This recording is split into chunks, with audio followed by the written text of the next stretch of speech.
This podcast was brought to you by Outsider. Check us out at www.outsider.com. Outsider is an outdoor lifestyle brand owned and operated by me, retired Navy SEAL Sam Mackey, and my dear friend and former NFL quarterback Jay Cutler. At Outsider, we encourage everyone to get outside and enjoy all that life has to offer. Head over to outsider.com to check out our unique patent-pending drinkware. Outsider's drinkware can be customized with your personal or business logo. Go to outsider.com, upload your logo, and we will send you visual proofs and great wholesale pricing. And don't forget, get outside and enjoy all that life has to offer.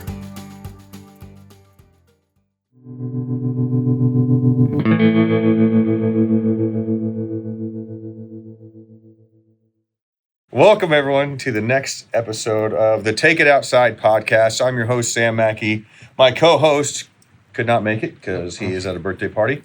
However, I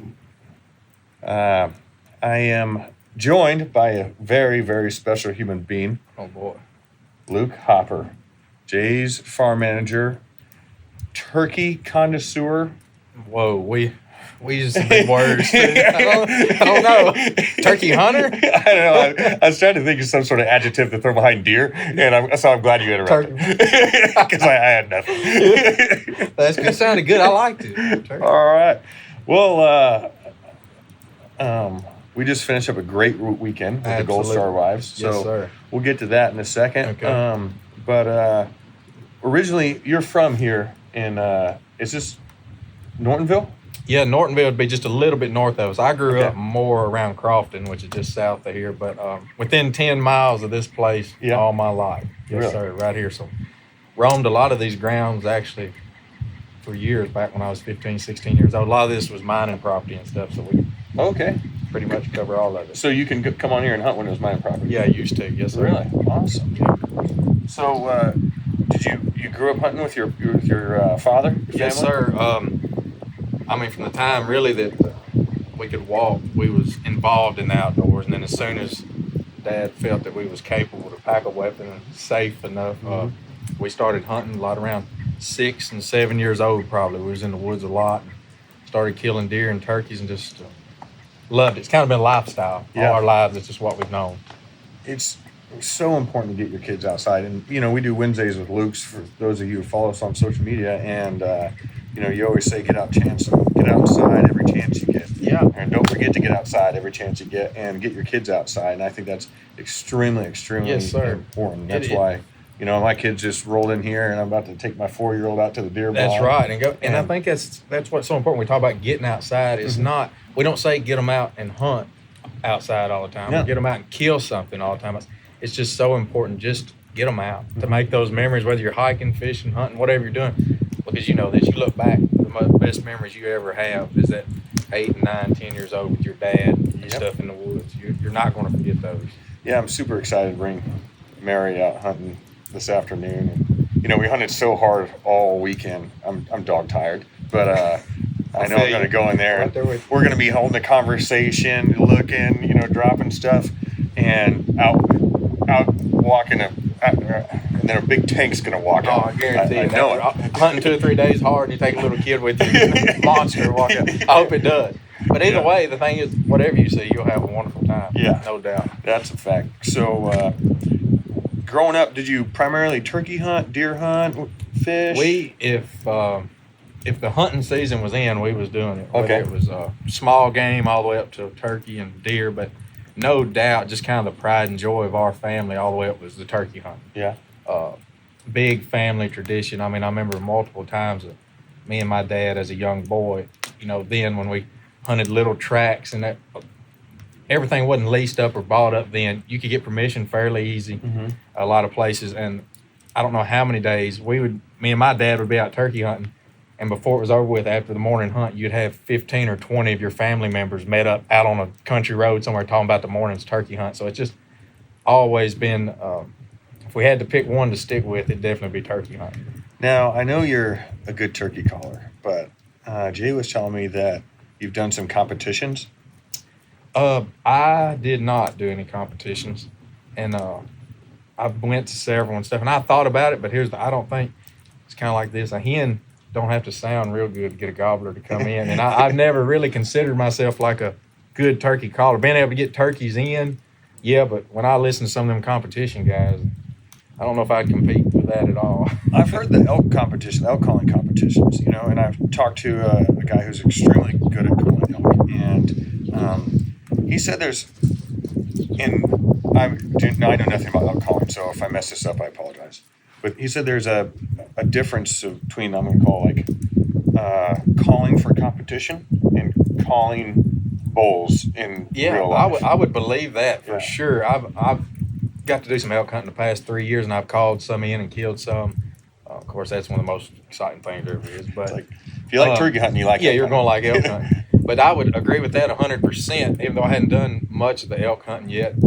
Because turkeys, I listen to them callers.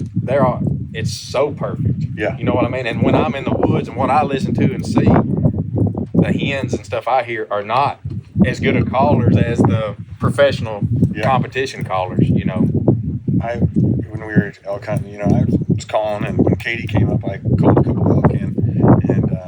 But when you're listening to them, they're not perfect. No, and then they make weird noises, and I was always worried about I'm going to mess up and have the reed in my mouth and it's going to squeal wrong or something like that. Sir. Then you hear them really mess up, and the real elk sounded funny. So I don't know how we done that. I've been in the woods and you hear a turkey or something like that's got to be a hunter. It sounds awful. It comes up on his own hand trying to yell. So this weekend is my favorite weekend of the year, hands down. Absolutely. It just means so much to me. We had 5 Gold Star wives up, NSW Gold Star wives, so all their late husbands were all Navy SEALs. And I was great friends with a handful of them, majority of their husbands, and it is so cool. And I call it tree stand therapy, and I heard something a long time ago, and I don't know if I've told you this, but I told a couple of their wives this, I was told, and I had no clue what this meant at the time, you always leave the tree stand with less than you brought to it. And I never thought about it, a stress or like the mental aspect of it, mental health aspect of it. I was thinking maybe it's bullets, maybe it's, water or something like that. But then, as I got older, I realized what that meant. And it is so true. Yes, sir. 100%. And this is definitely, I'm just tickled and appreciate and thankful to even have the opportunity to be involved with it. And to be able to just sit back and listen and sit in the blinds with some of these women and listen to their stories and just be there and be a part of it. Because, especially like me, I've had no military, Army, SEAL background, nothing, but to be able to see this side of it and to sit there has brought a lot of realization to my heart and mind that me doing what I did never would even realize. Don't even really know, you don't want to say this in a bad way, stuff goes on, but not even realize truly what people are going, and be able to sit down one-on-one with somebody in a deer stand and hear their heart and what they went through, and a lot of them for me in my country, and it's been a blessing, and I hope I get to do it 100 more times. You and me both, man. Hearing their stories then is always so powerful. It just tugs on your heartstrings. One of the gals lost her husband earlier this year overseas, and he lost his life trying to save someone else's life. Yeah. Which is, what greater love than this? Yeah, I know, right? And hearing how this helps them is so amazing. Yeah. And with Margie, and I was a great friend with Devin Grew, Margie's husband, and he was a big time hunter She was telling me that. I sat with her this morning. She was telling me all that. That's exactly. Yeah. Yes, sir. Oh, he was a hoot. And then before we came out here, it was Wednesday. I'm in my living room, and there's a big hutch. And the kids keep their hair ties and hair brushes in there, and I go in there every day, because I brush their hair, put their hair in a ponytail before school when they're eating breakfast. And I open up that center drawer, and there's Devin's pamphlet from his funeral. Look, sitting right there. And it blew me away. I'm like, Katie, where'd this come from? She goes, I don't know. Maybe it was in there.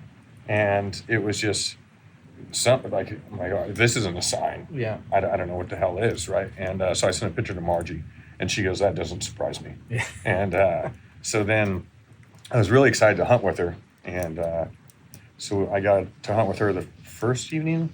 Yeah, the first evening, I believe. And y'all had a pretty good hunt. And she was ready to shoot something. This big doe walks out, and I'm like, all right, we're gonna shoot this doe. Let's let her get through these beans because it's hard to see her vitals. And, yes, sir. And then it walked out into the open, and she just put a perfect shot on. But before that, I'm trying to look at it through binos, but I'm shaking so bad. And it's unbelievable how it does that too.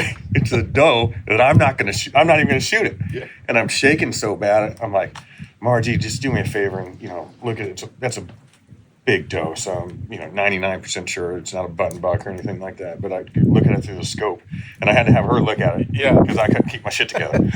And so she smokes one, and another one comes out. She smokes it. And it was just a great hunt. And I think it was so good just because Devin's looking out for us, in all honesty. And then, hearing, connecting with each girl, yes. in a different way. Well, I like how y'all do the rotation. It's rotate each hunt. Everybody Yep. gets to sit with each one, and it's good. And, we got good feedback from them because, we're all different. Right. Yeah. And so you learn different things. Thank goodness. Of course, the girls love, the girls love sit with you because Luke is so knowledgeable. I just love sit with him. He teaches us so much. And man, yeah. We write this stuff down. I just made that up. I don't hear this too often. No, they're all very excited to sit with you and learn from you. And it was absolutely amazing. And, one thing I was real excited to do and proud to do, and is also extremely humbling, is Margie, after she killed her deer, she's like, hey, I would really want to learn how to break this deer down, gut it, the whole 9 yards. That way I can teach my kids. Yes, sir. And luckily, we had a hell of an evening, so we had quite a bit of deer to take. We had plenty of deer to practice gutting on. So I'm actually still got blood on these pants. I haven't washed them yet because I'm a dirt ball. Oh, you look Yeah. They look terrible. Yeah, it looks real great. What's up, guys? Sam Mackey here. I want to tell you about today's sponsor, Spartan Forge. Spartan Forge has no doubt made me a more effective and efficient hunter. Spartan Forge was founded by former U.S. Special Operations Intelligence Officer Bill Thompson, who took his 21 years of military experience fighting the global war on terror and applied his learnings to his true love, whitetail hunting. My favorite feature on the Spartan Forge app is the LiDAR for finding draws and funnels. It also has an AI deer movement prediction tool, so you know when and where to go. It has historical wind plots for selecting stand locations, and Cyber Scout for just about anything else I need to know. Spartan Forge, a veteran-owned and operated American mapping and scouting company. Use promo code OUTSIDER20 to save 20% on a premium membership to Spartan Forge. That's OUTSIDER20, OUTSIDER20. This episode is brought to you by Code Blue Scents. Code Blue's famous from one deer to one bottle collection process is a breakthrough technique that guarantees the certified deer urine comes from a single deer rather than several, producing the purest, most potent scents. Check out Decode Unscented Field Spray. Their unscented field spray is specially formulated with medical-grade nano-silver particles to eliminate human odors. Easily suppress scents from pets, smoke, exhaust, and your own natural smell before entering the woods. Also, check out their new scent and scent elimination products. Check out PST, Pure Estrus Aerosol Spray. Irresistible doe estrus, now in a convenient, easy-to-use aerosol spray. This new formula allows you to apply the scent in short bursts with precision and zero mess. Simply spray it on branches, leaves, and more for maximum impact as you make your way to your hunting spot. Also check out Decode, Unscented Hair and Body Foam. This unscented, long-lasting hair and body foam is a perfect final step in your hunting prep. Just a few pumps distributed on your scalp and any other exposed skin rids away any unwanted traces of sweat and odor, giving you the competitive edge to go undetected by deer. Visit www.codebluescents.com and use promo code OUTSIDER15, that is OUTSIDER15, to receive 15% off all Code Blue products. Multiple use is okay, cannot be combined with other promotions. So it was great being able to teach them how to, process a deer or break down a deer. And Mishka, she got right in there. Oh gosh! I stuck my hand in there to grab the esophagus, and I'm like, "Oh, you got to feel it." And she goes all the way down in there. I got, a lot of them were excited. Wanted to learn that. But once they get in there and see it, it is a nasty process. And me and you was talking about how, I've never really thought about how I gut a deer. So you did when you was gutting, and you told them, you said you reach down when you're done, you get their esophagus. So I'm hunting. I can't even. I wish I could remember which lady it was. So we get back, and just me and her's hunting. And she said, she said I wanted to see, how to gut. I wanted to do it. She said, I don't want to get hold of their esophagus. That was a little over. I don't want to reach and cut their esophagus out. I got tickled about that. But anyways, it does bring a realization. A lot of them, they want to see what else goes on. What does it take to get this thing from here to the table? And it is a lot more than just looking up and seeing packaged meat, and we're so used to it. We do it a lot, but you don't realize there's so many people that don't have a clue, what goes on there. So just glad we could be able just to show them that and teach them in any way. We were talking the deer blind this morning, and it's an absolutely amazing thing about how healthy this trip is, right? So it's healthy on multiple different levels. It's healthy to be outside, right? We always preach get outside because it's extremely healthy. And then, I'm going to call it just the talk therapy in the deer blind. Deer blind therapy, it's a real thing. That's healthy. Learning a new skill set, shooting, that's real healthy. Harvesting an animal, that's extremely healthy. Then you bring it home and you eat healthy meat, you feed your kids healthy food. So it's just so amazing, the whole process. Oh, and it's all just, you heard, I don't know how many of them couldn't wait to take the meat home with them. I mean, they look forward to that, take it home, share it with their families. And then it's also, it's a two-edged sword because it's working for them. But like us here on the farm, we got way too many does.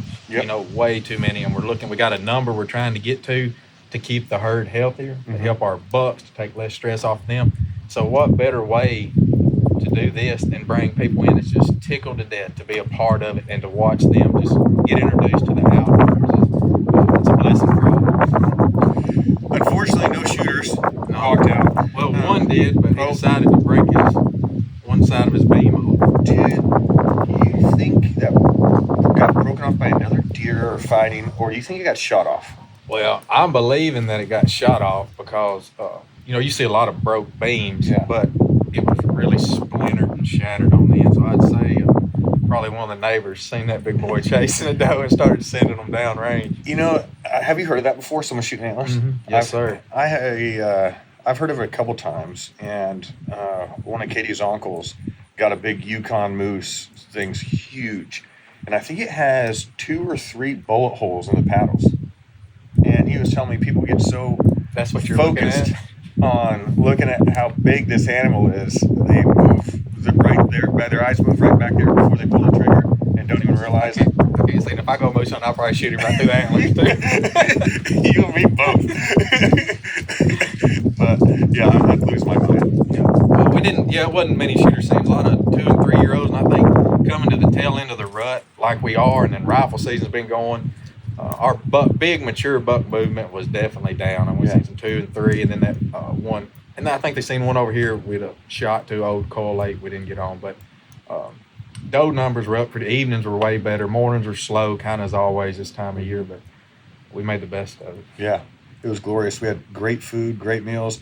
I want to thank we had so many great people from great organizations contribute, items for these gals. We had Montana Knife Company, Little Belt Cattle Company, Kristy Titus, Dane from Hardside Hydration. We had Greg Driver came and got the master distiller from Jack Daniels donate some bottles of Jack Daniels to him.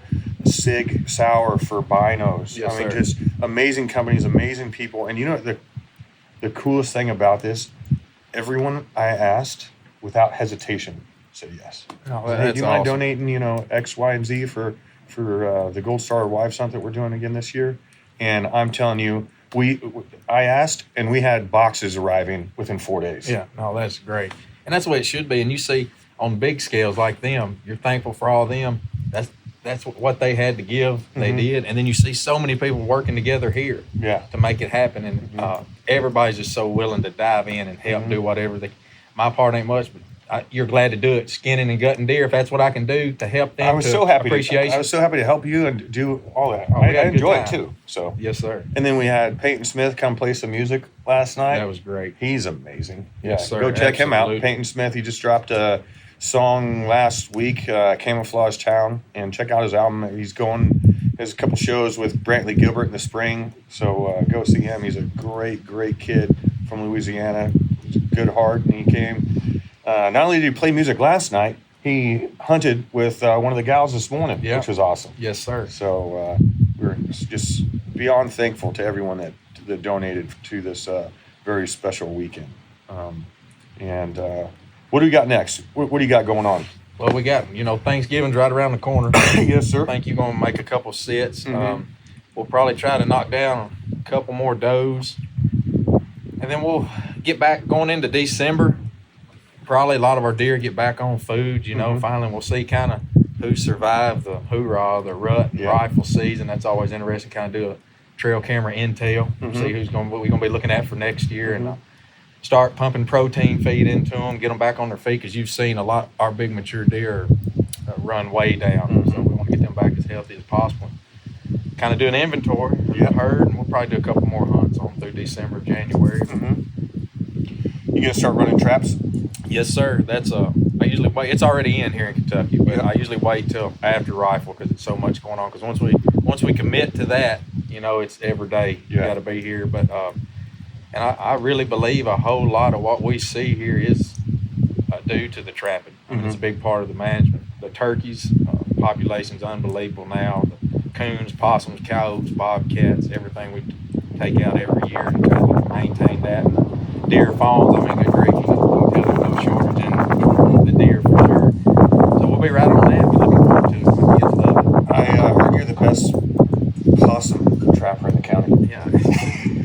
Like my little bumper sticker. Yeah. No, and if anybody traps, I got a sticker that says #1 possum trapper. They'll know what that means, because possums really, we like getting them out because of the turkey eggs. But when you go spend several minutes setting up this beautiful coyote or bobcat trap, the last thing you want to see in it the next morning is a possum sitting in it messing everything up. And that's what happens 9 out of 10 times. So I figure if I catch a possum, I got to be the #1 possum trapper there is. Well, as always, Luke, man, your help, I can't say thank you enough. Well, thank y'all. I just appreciate the opportunity to be here and to be involved. It's a blessing. Whatever it is that I contribute, I'm glad to do it. Excellent. Thank you so much, and I hope you enjoy your week and get some time with your family, get the boys outside, and have some fun. Yes, sir. We're going to do it. Perfect. Appreciate you, my man. Thank you so much. As always, yes, sir. Love you, buddy. You too, man.